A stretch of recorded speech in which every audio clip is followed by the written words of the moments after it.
Hey guys, Kev here, and I want to run through a couple of reviews real quick. I have the Hinderer Eclipse first up, and so this is loaned into the channel by my buddy Evan out of Canada. Big shout out to Evan. I'll try to link his Instagram below.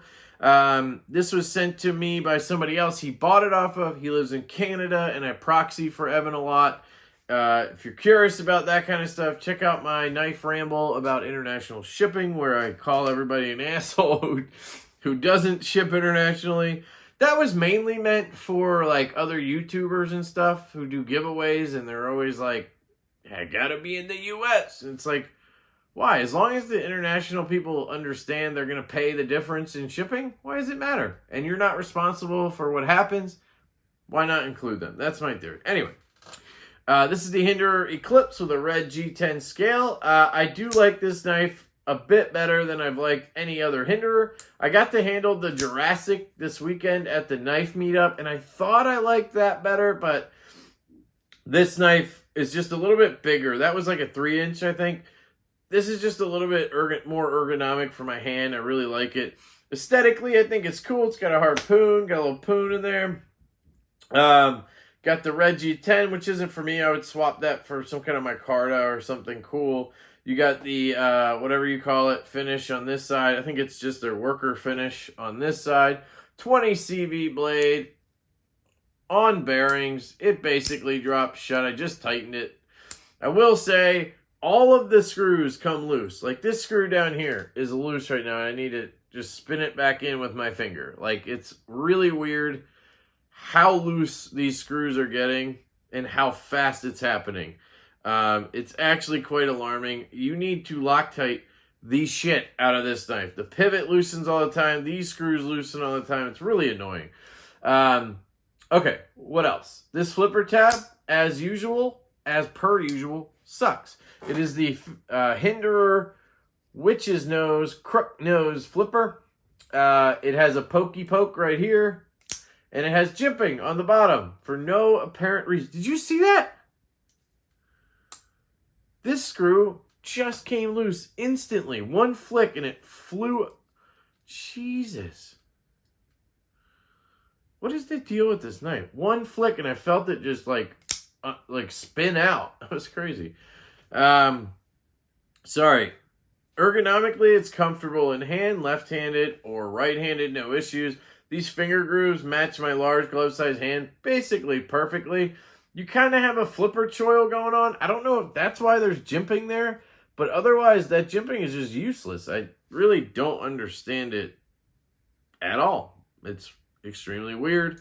You also have jimping down here on this side of the scale, which is another weird place to put it.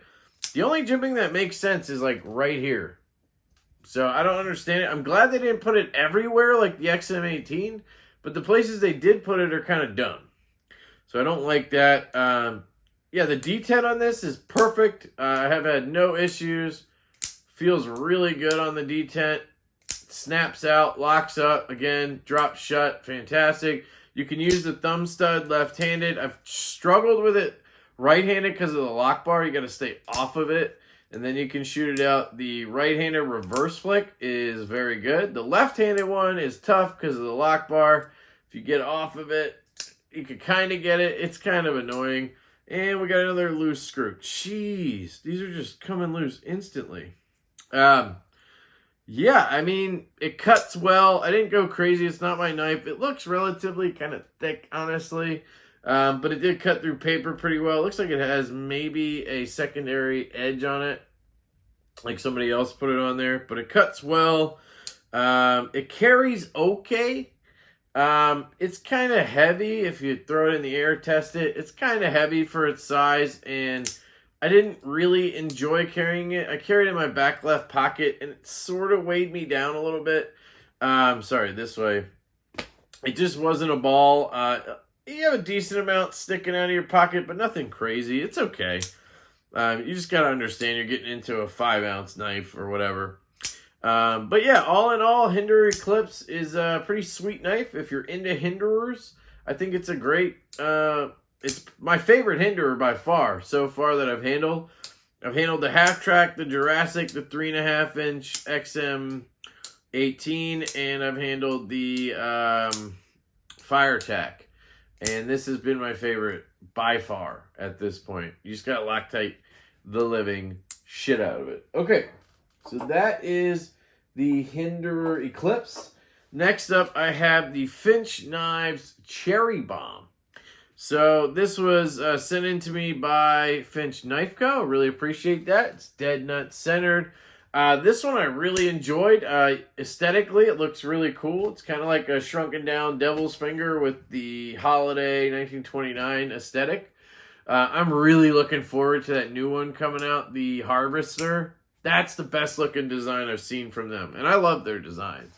You have a steel frame lock with this smoke resin inlay, onlay, whatever you want to call it. It also comes in a cherry kind of red color, which I think makes more sense for the name Cherry Bomb, but obviously smoke, Cherry Bomb makes sense too. I really like it. You got Finch Knife Co. on this side, and you have 154 CM and Cherry Bomb on the other side. Absolutely great action. The detent is spot on. Sorry, that was me. I just slipped off. Spot on. Feels really good on this one. I have had no issues deploying it and closing it. It is extremely smooth. It's basically maybe slightly less drop shutty as my 1929 and Holiday are, but it's still really smooth and feels fantastic. We got no blade play or anything. I did Loctite this. I did a disassembly, so taking it apart. I do want to note that QSP from factory actually glues the scales down, so you can take it apart. You just kind of have to pop it off and then clean the glue off when you put it back on. They do that to help apparently stop it from shrinking or something. I don't know if that's in shipping or what.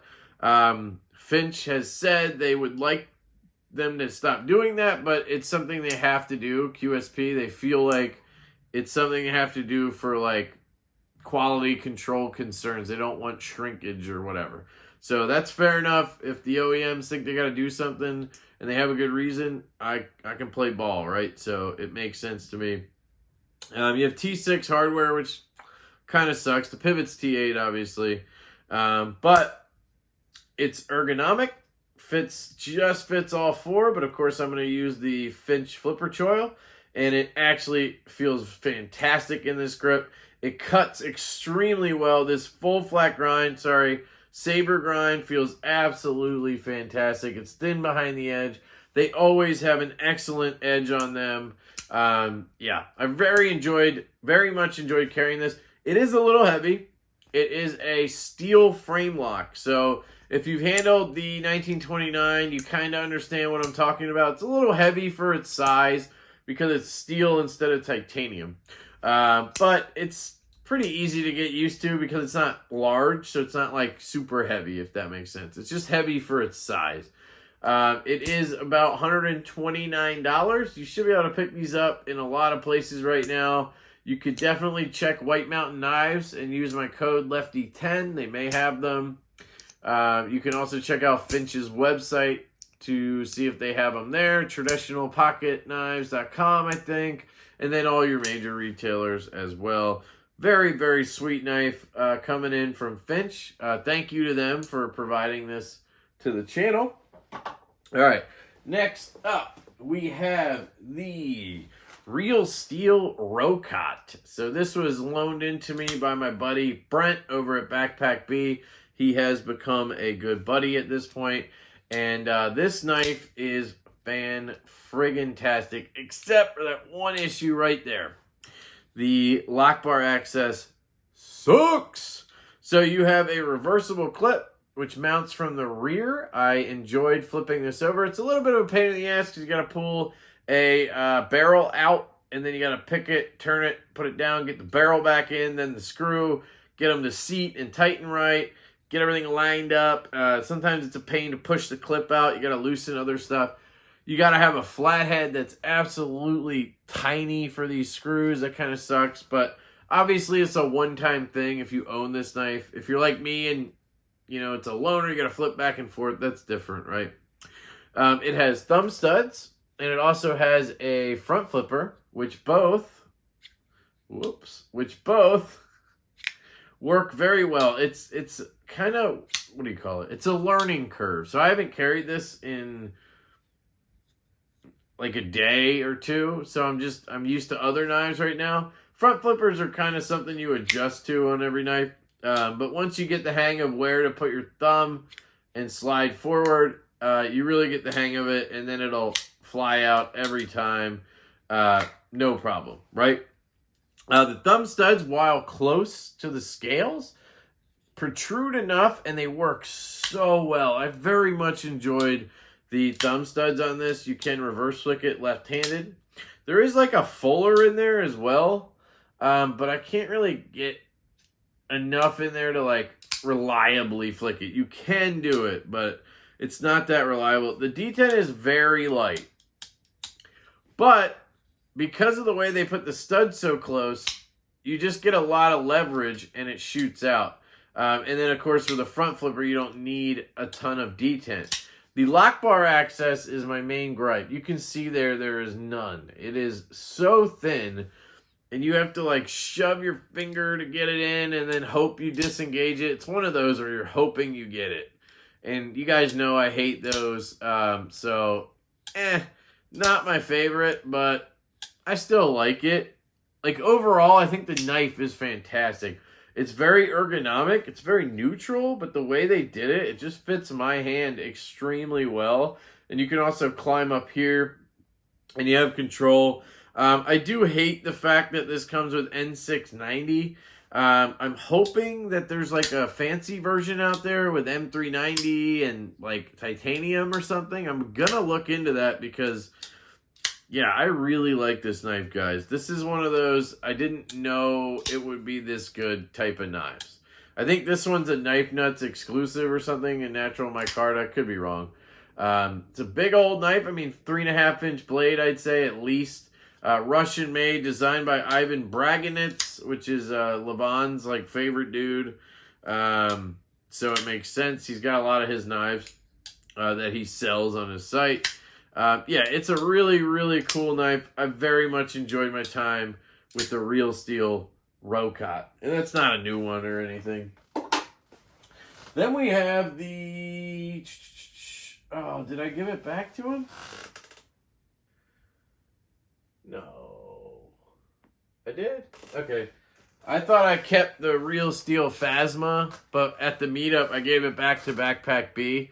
I want to say that in my unboxing, I said I didn't like it. The Phasma. The Sirius, I hate. The Phasma, I said I didn't like, but with the thumb stud he put on it, it's really nice. I really did end up liking the Phasma. I think I said that in a first impression, so I just want to make that clear. I liked the Phasma with the thumb studs, so I think they make a premium one that comes with thumb studs. And that one's probably awesome. And I did find out that the Sirius and the Phasma are designed by Poltergeist Blade Works, which makes perfect sense. I didn't think when I did the unboxing. So yeah, I just want to say all that. Okay, so last up, I have the Artisan Knives Sirius. So another one loaned into me by Backpack B. Another one that's kind of interesting as a lefty, because it's a right-hand only clip and a right-hand only thumb stud, which normally would scream, uh-oh, right? But as a lefty, I can reverse flick it. So honestly, depending on what you like, this could be better for a lefty. Obviously not the carry, but if you think about it, it's an inset liner lock. I can easily front flick it. This is designed by Ray Laconico, by the way. Easily front flick it. The ergos, they're okay. They've grown on me a little bit. I don't like how neutral it is. Just because of how long the handle is, it just feels a little bit, I don't know, square in my hand. It's weird, but it's okay. The micarta feels good. The steel is S35, which is good steel, S35 EN. But yeah, the action, it's dialed in. The centering is off to the clip side on this one. The front flipper works well. Bangs out, like I said, disengage. And then you have the thumb stud. So if you're right-handed and you love thumb studs, bang. this is perfect. If you don't like reverse flicking, it's great, right? If you do like reverse flicking and you're right-handed, this is not the knife for you, right? It just isn't. If you're left-handed and you enjoy a good front flipper, this is good. If you're left-handed and you're like me and you really love reverse flicking, this is perfect. Now, if you love thumb flicking more as a lefty, you're going to want to skip this one. But the reverse flick is absolutely perfect. I mean, my finger lines up right there, and the detent is super crisp. It flies out, locks up, and then I can get into my grip. I mean, it's really good. And the disengaging left-handed, you can go right into that notch, right? Right through there, push the liner, drop it down with your finger, and shake it closed. I mean, it's really good left-handed. It's weird, right? Right-handed, again, just go through that hole, push, disengage, and it's a shaker, but I mean, it's very smooth, almost drop shut. If you've handled any of the recent Artisans or CJRBs, you know what I'm talking about. Just really, really good. And again, sorry, that was right-handed. It's a solid front flipper. I've enjoyed it. It's got the Fullers from Ray Laconico. Just kind of classic look for him. Just a little bit stretched out, sort of, right? So that is the Sirius. So those are all the knives I have for you today.